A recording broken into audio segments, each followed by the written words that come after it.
Pouvoir nouvellement retrouvé avait permis aux Couchites de jouer un rôle influent dans la politique de l'Afrique du Nord-Ouest, ce qui sera appelé plus tard Phonécie, incluant donc le territoire d'Israël, l'ancien territoire de Canaan, en particulier vis-à-vis de l'empire néo-assyrien, dont l'expansion militaire les avait amenés à une distance frappante des Couchites.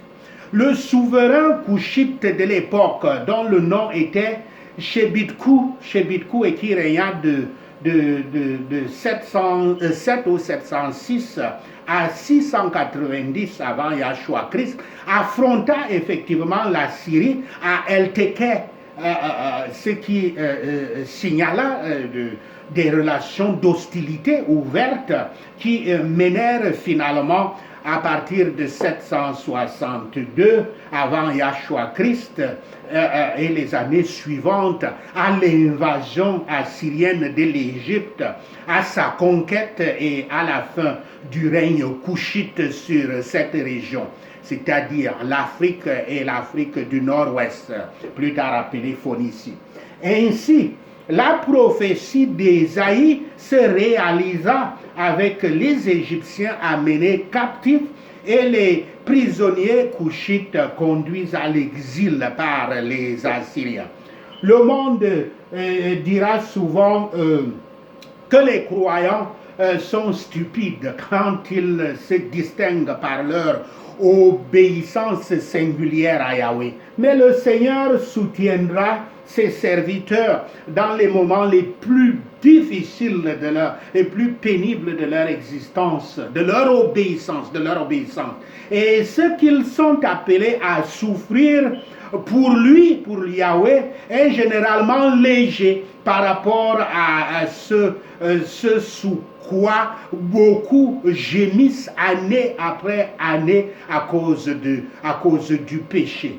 Ceux qui font de n'importe quelle créature leur espérance et leur gloire et les mettent ainsi à la place de Yahweh, c'est les créatures, ils mettent les créatures à la place de Yahweh, en auront tôt ou tard honte.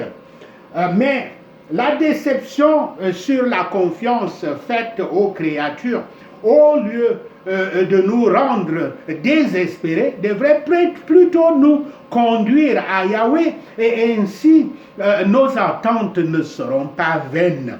La même leçon est en vigueur maintenant. Où devrions-nous chercher de l'aide en cas de nécessité?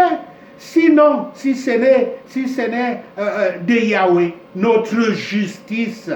Cette prophétie pourrait s'appliquer au gouvernement camerounais de la République du Cameroun. Ces Égyptiens qui se vantent habituellement actuellement, je vais dire, de leur terreur pendant 3 ans contre la minorité dissidente anglophone et qui a fait environ 12 000 morts, 200 villages incendiés et des millions de personnes déplacées.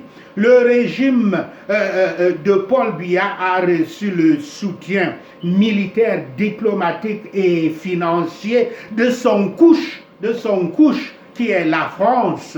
La prophétie dit qu'une superpuissance mondiale, une Assyrie, brisera l'armée française et ridiculisera la République du Cameroun, l'armée de la République du Cameroun et celle de la France par une défaite humiliante.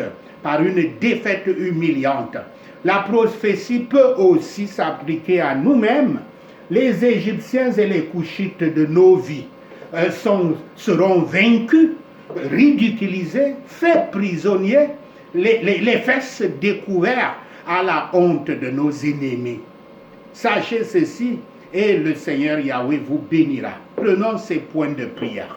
Aujourd'hui, prions contre les Assyriens et les rétrogradeurs territoriaux dans nos vies. Ceux-ci sont des démons environnementaux qui arrêtent les destins des personnes vivant dans les personnes vivant dans une localité particulière, à l'image de la rétrogradation que les Assyriens avaient fait subir au royaume de Couche et d'Égypte. Ils travaillent très souvent fortement pour brutaliser, réduire et rétrograder les personnes relevant de leur territoire, de leur juridiction, on pourrait dire. Nous prions, nous pouvons donc prier ainsi. Prions.